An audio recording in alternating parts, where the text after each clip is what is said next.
The night I lost my job, my father handed me a suitcase before I'd even gotten my coat off, and told me the beach house wasn't a shelter for people who couldn't keep a job. He had absolutely no idea, standing there in that doorway with his arms crossed, that I was the one actually named on the deed to the house he was throwing me out of. 6 weeks later, the title company called him. Not me. And by the time that call ended, my father understood exactly how long he'd been a guest in his own life. My name is Rachel Sorensen. I'm 29 years old, and for one specific very bad Tuesday in October, I was also unemployed, which, in my family, turned out to be a far more serious crime than I ever could have predicted. If you've ever found out that the people who were supposed to protect you had quietly decided your worth was conditional on your job title, this story is for you. Tell me in the comments how old you were the first time you realized that, and subscribe if you want to see exactly how this one ends. I want to back up because you need to understand the shape of this house before you understand what happened in front of it. My grandmother, Vivian Hartley, bought a 6-room cottage on Tybee Island, Georgia, in 1979, with money she'd saved running a diner counter for 11 years. She turned it into a small bed and breakfast, ran it herself for almost 3 decades,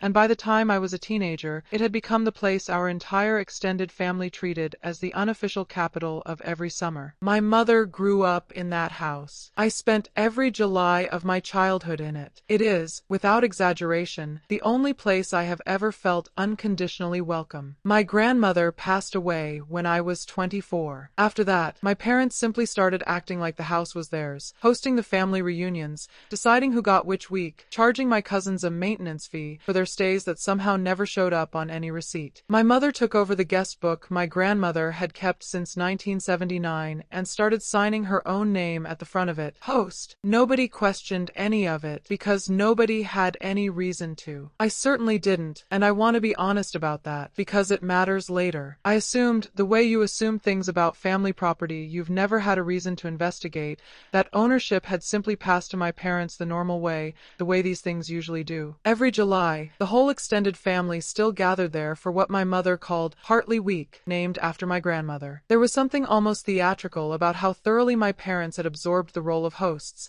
my father grilling on the same deck Vivian used to grill on, my mother handing out room assignments like she'd drawn them up herself. I went along with it every summer, mostly because going along with things was, by then, simply what I did in that family. That August, for months before I lost my job, Tyler had announced over dinner that he'd just closed his biggest deal of the year, a beachfront listing 2 doors down from my grandmother's old cottage, and my father had stood up and actually toasted him at the table. I remember sitting there, half smiling, doing the thing I always did, which was make myself smaller so the room had room to be about him. I didn't know it yet, but I was sitting in a house I already legally owned, being quietly reminded that I hadn't earned a seat at my own table. My brother Tyler is 2 years older than me and runs a small but increasingly successful real estate brokerage in Savannah. My parents have never once let a conversation go by without mentioning it. Tyler closed on a new listing. Tyler's brokerage made the local business paper. Tyler bought a boat. I worked in marketing for a mid-sized logistics company for 6 years, steadily, competently, without ever once making the local business paper, and in my family, steady and competent had quietly become a synonym for unremarkable. I lost my job on a Tuesday in October, in a round of layoffs that took out about a third of our department with 2 weeks of severance and a generic email about evolving business needs. I drove straight to my parents' house afterward, not really thinking, just needing somewhere familiar before I had to be alone with it. I want you to understand that I wasn't asking to move in. I hadn't even said the word yet. I just needed to sit in a kitchen that had known me my whole life and not have to explain anything for 20 minutes. My father was already on the porch when I pulled in, which should have told me something. My mother must have called him the second I texted her I was coming over. He met me at the steps before I'd even gotten my bag, arms crossed, and said, "Your mother told me." What happened? I told him. He was quiet for a second, the kind of quiet that, in my family, is never actually neutral. Then he said the thing I will remember for the rest of my life. "This house isn't a shelter for people who can't keep a job, Rachel." Not a question about how I was doing. Not "Are you okay?" A statement about the house, as if my unemployment were a zoning violation he needed to correct before it spread. I want to be clear that I hadn't even asked to stay there. We were standing in front of my parents' actual house in town, not even the beach cottage. But the comparison was the point. He was telling me, in that moment, exactly which category I now belonged in,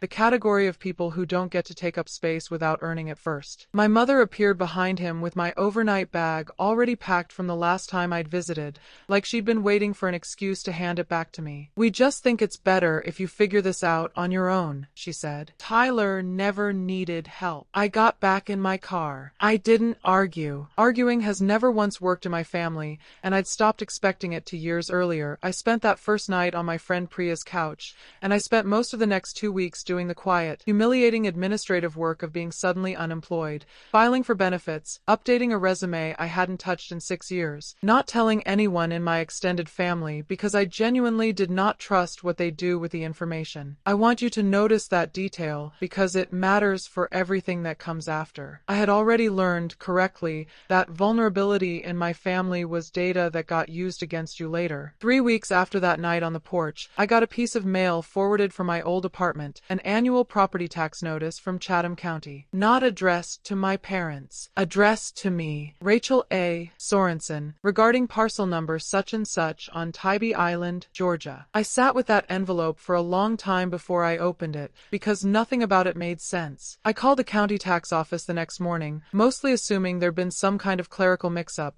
the kind of thing that happens when an elderly relative's estate gets transferred and somebody fat fingers a name in a database somewhere. The woman on the phone was very patient with me. She read me the parcel record. Owner of record, Rachel A. Sorensen, transferred via quitclaim deed, recorded 11 days before my grandmother passed away. I asked her to repeat the date. She did. My grandmother had transferred the beach house directly into my name, 11 days before she died, and apparently never told a single person in my family that she'd done it. I want to give you the exact picture here, because everything after this turns on it. My parents had spent 5 years hosting reunions, collecting informal maintenance fees from cousins, and at least once, according to a conversation I overheard secondhand from my aunt, telling people at a dinner party that they'd inherited the beach property. They had been, for 5 full years, guests in a house I legally owned and didn't know I owned, while simultaneously deciding I wasn't responsible enough to be trusted with anything at all. I sat on Priya's couch with that property record open on my laptop for the better part of an evening, and I want to tell you honestly, my first instinct wasn't triumph. It was something closer to grief. My grandmother had quietly built something into my future 11 days before she died, and instead of telling me herself, she'd left it for a county database to tell me. 5 years later, on the same week my own parents had decided I wasn't worth the gas money to drive me home. I called the recorder's office again the next day, this time to actually request a certified copy of the deed, because I wanted to see my grandmother's handwriting on something official, something that proved this wasn't a mistake. While I was waiting on that copy, my cousin Megan texted me, completely unrelated, mentioning that my parents were finally doing the reno on the beach house, getting a home equity line to redo the kitchen. That detail on its own would have meant nothing to me a month earlier. Now it meant everything. You cannot get a home equity line of credit on a property you don't legally own. Someone was about to find that out the hard way, and it wasn't going to be me who told them. It took 3 weeks. The bank's underwriting team ran a standard title search as part of the loan process,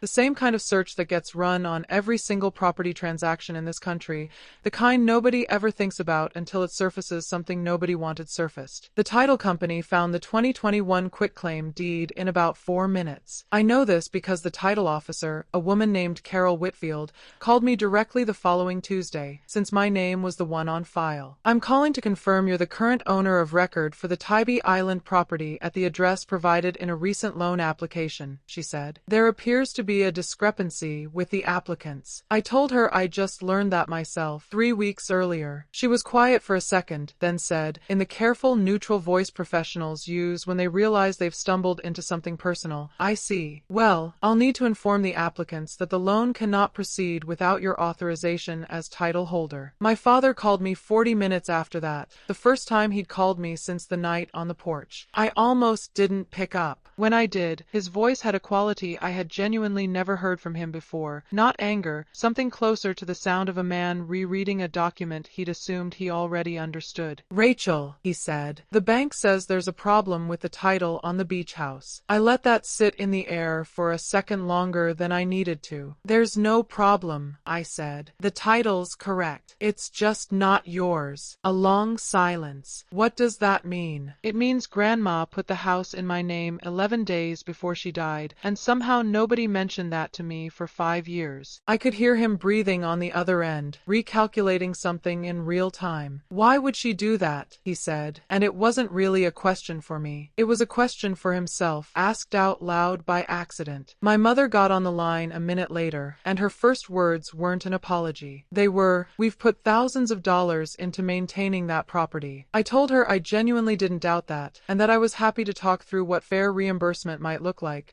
because I wasn't interested in punishing anyone over a deed my grandmother had drawn up without consulting either of us. What I wasn't willing to do, I told her, was pretend the conversation on that porch hadn't happened, or that losing a job had ever once been a reasonable basis for deciding how much of a family someone still deserved. There was a long pause on the line, the kind that happens when two people are realizing, at slightly different speeds, that the conversation has actually already changed everything. My father finally said, quietly, "We need to come see you, in person." I told him that was fine, and that he should bring the actual paperwork, because at this point, I wanted to see exactly what my grandmother had written down with her own hand. He said he would. Then he asked, almost carefully, like he wasn't sure he was allowed to, whether I'd found another job yet. I told him I had 2 interviews lined up for the following week. He said, "Good," and for the first time since the porch, it sounded like he actually meant it instead of just filing it as a status update. We hung up, and I sat there for